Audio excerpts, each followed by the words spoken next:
बिस्मिल्लाहिर्रहमानिर्रहीम। अस्सलामुअलैकुम वरहमतुल्लाहि वबरकातुहू।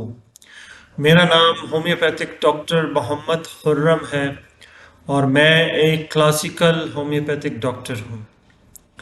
ये वीडियोस मैं होम्योपैथिक डॉक्टर्स और होम्योपैथिक स्टूडेंट्स के लिए बना रहा हूँ, लिहाजा इसको सिर्फ होम्योपैथिक स्टूडेंट्स और डॉक्टर ही सुने।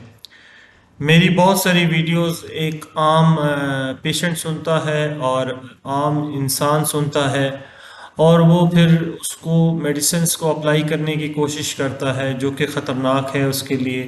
लिहाजा पेशेंट को चाहिए कि डॉक्टर के साथ रुजू करे और अपना ट्रीटमेंट डॉक्टर से ही कराए, खुद सेल्फ मेडिकेशन बिल्कुल ना करे, क्योंकि होम्योपैथिक जो है वो नुकसान भी दे सकती है। जैसे एलोपैथिक अगर सेल्फ मेडिकेशंस करेंगे तो नुकसान देगी, इसी तरह होम्योपैथिक भी नुकसान देगी। तो लिहाजा से ये सिर्फ एजुकेशन पर्पस की नीयत से वीडियोस बनाई जा रही हैं ताकि होम्योपैथिक डॉक्टर्स को इसमें नॉलेज मिले, एथेंटिक नॉलेज मिले। तो ये मेरी एक रिक्वेस्ट है आम पेशेंट से या आम जो बंदा इसको सुन रहा होता है, तो वो सिर्फ एक अगर नॉलेज की सूरत में सुनना चाहता है तो ठीक है, लेकिन इसको कभी भी अपने ऊपर इन मेडिसिन को अप्लाई ना करें।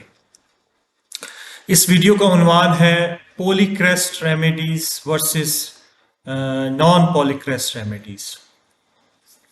जैसे कि आप इस उन्वान से समझ गए होंगे कि इसका मतलब क्या है, थोड़ा सा मैं इसको ब्रीफली डिफाइन कर देता हूँ। जी देखिए, होम्योपैथिक में जो पॉलीक्रेस्ट रेमेडीज़ वो होती हैं जो मुख्तलिफ ऑर्गन्स पे काम करती एट ए टाइम। अगर आप एक रेमेडी देते हैं तो वो माइंड पे भी काम करती है, फिजिकल्स पे भी काम करती है, जर्नल्स पे भी काम करती है, और आपकी एंजाइटी, डिप्रेशन, खौफ, इन सब पे वो काम करने की सलाहियत रखती है। इसलिए उनको पॉलीक्रेस्ट रेमेडीज कहा जाता है। और वो डीप एक्टिंग रेमेडीज होती हैं। डीप एक्टिंग से मुराद ये होता है कि वो बहुत जाके अंदर जाके सेल्स तक जाने की सलाहियत रखती हैं। तो पॉलीक्रेस्ट रेमेडीज मोस्टली हम डॉक्टर्स जो क्लासिकल होम्योपैथिक डॉक्टर्स होते हैं, जो कॉन्स्टिट्यूशनल ट्रीटमेंट दे रहे होते हैं, तो वो कोशिश करते हैं, बल्कि यकीनन वो पॉलीक्रेस्ट रेमेडी ही सिलेक्ट करते हैं ताकि वो पेशेंट क्योर हो जाए। क्योंकि क्रॉनिक डिजीजेस में एक प्रॉब्लम नहीं आती, बहुत सारी प्रॉब्लम्स जो होती हैं वो मिक्सअप हो चुकी होती। तो उसके लिए सिंगल रेमेडी देनी पड़ती है। तो उसमें हम वो रेमेडी को समझ ले डिसाइड करते हैं जो कि पॉलीक्रेस्ट होनी चाहिए। हनीमन भी ऐसे करते थे और बहुत बड़े बड़े डॉक्टर्स जो गुजरे हैं वो भी ऐसे करते थे, और अब भी जो क्लासिकल पे काम करते हैं और कॉन्स्टिट्यूशनल ट्रीटमेंट देते हैं वो भी पॉलीक्रेस्ट रेमेडी देते हैं। अब पॉलीक्रेस्ट रेमेडीज, जैसे मैं अब मिसाल के तौर पे आपको समझा दूं, जैसे आपके पास एक पेशेंट आता है, उसके पेट में दर्द होती है और उसके बाद उसको वॉमिटिंग होती है और उसके बाद उसको चक्कर आने शुरू हो जाते हैं, फिर उसकी नींद उड़ जाती है, फिर उसको एंजाइटी होना शुरू हो जाती है, फिर वो डिप्रेशन में जाना शुरू हो जाता है कि पता नहीं मैं ठीक होऊंगा नहीं होऊंगा। तो ये मुख्तलिफ ऑर्गन्स इसमें इन्वॉल्व होना शुरू हो जाते हैं, एक ऑर्गन नहीं होता। तो आप सिर्फ पेट के दर्द के लिए जो रेमेडीज आती हैं वो सिलेक्ट नहीं कर सकते।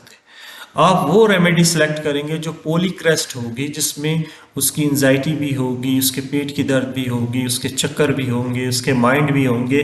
फिर जाके आप जब उसको देंगे तो वो डीप एक्टिंग काम करेगी और वो पेशेंट क्योर होना शुरू हो जाएगा।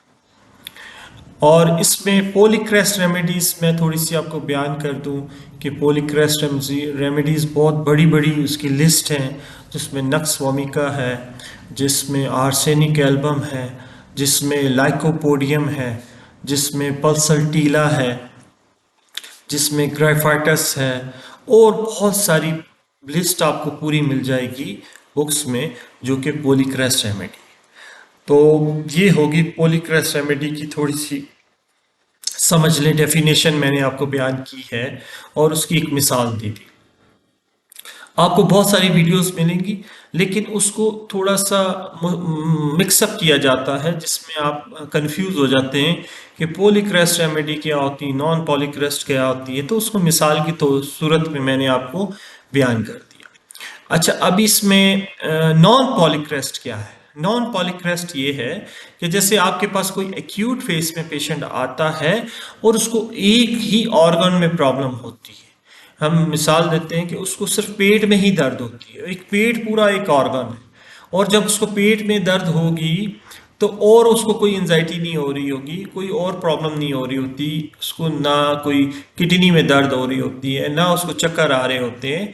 तो इसका मतलब ये है कि उसको सिर्फ वो रेमेडी देंगे जो पेट पे ही काम करती है, और उसमें आप उसको एक्यूट फेस को ट्रीट कर रहे होंगे। और एक्यूट फेज के लिए आप नॉन पॉलीक्रेस्ट रेमेडीज को कोशिश किया करें, प्रैक्टिस किया करें, क्योंकि नॉन पॉलीक्रेस्ट रेमेडीज जो है ना वो सिर्फ एक ही ऑर्गन पे काम करती हैं। अगर वो एग्रीवेशंस भी करेंगी तो आपको पता चल जाएगा, लेकिन अगर आप पॉलीक्रेस्ट देंगे तो आपको नहीं पता चलेगा कि एग्रीवेशंस कहाँ हो रही है।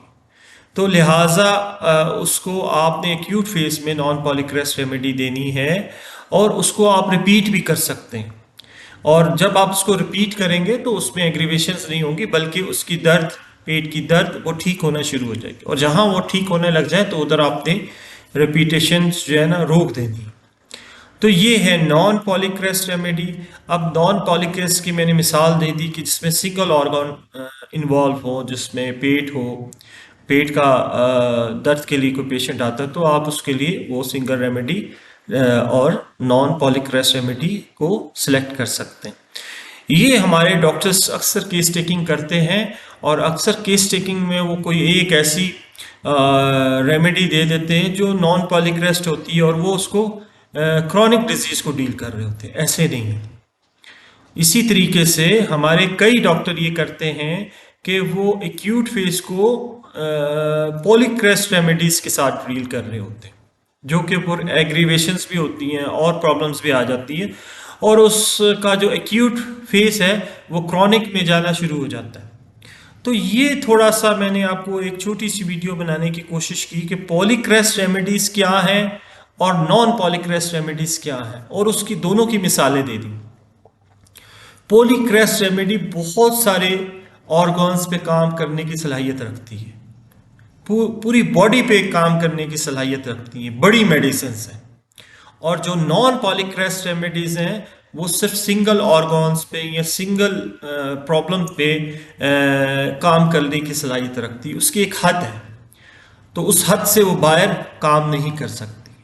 तो लिहाजा मेरे ख्याल से आपको इसमें ये समझ आ गई होगी, और बहुत आसानी से इसको समझ सकते हैं आप, जैसे मैंने आपको समझाया। और इसी तरीके से भी आप अपने क्लिनिक में इसको अप्लाई भी कर सकते हैं।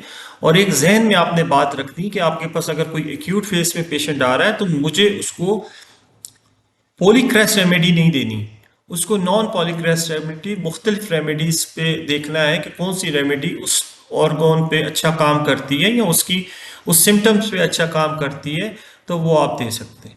आपने अक्सर देखा होगा कई डॉक्टर्स जो सिंगल एक सिम्टम पे जो होता है, जो एक PQRS सिम्टम होता है, उस पे मेडिसिन देते हैं और पेशेंट की दर्द बिल्कुल ठीक हो जाती है। तो वो अक्सर नॉन पॉलीक्रेस्ट रेमेडी का एक सिंगल सिम्टम होता है जो उस मेडिसिन का कोर होता है। अगर आपको उस मेडिसिन का कोर समझ आ जाए तो आप एक सिम्टम पे भी एक्यूट फेज को डील कर सकते हैं। तो आई होप कि मुझे ये समझाना आसानी से मैंने आपको समझा दिया। और अगर इसमें कोई आपकी क्यूरीज होंगी, कोई डॉक्टर्स की, कोई स्टूडेंट की, तो वो मुझे बेशक डायरेक्ट फ़ोन करे और मुझसे सवाल करे। मैं पेशेंट्स की बात नहीं कर रहा। पेशेंट्स को चाहिए कि वो अपॉइंटमेंट बुक करे, और किसी भी डॉक्टर से अगर उसने ट्रीटमेंट लेना है तो पहले अपॉइंटमेंट बुक करे, तो फिर उससे बात करे।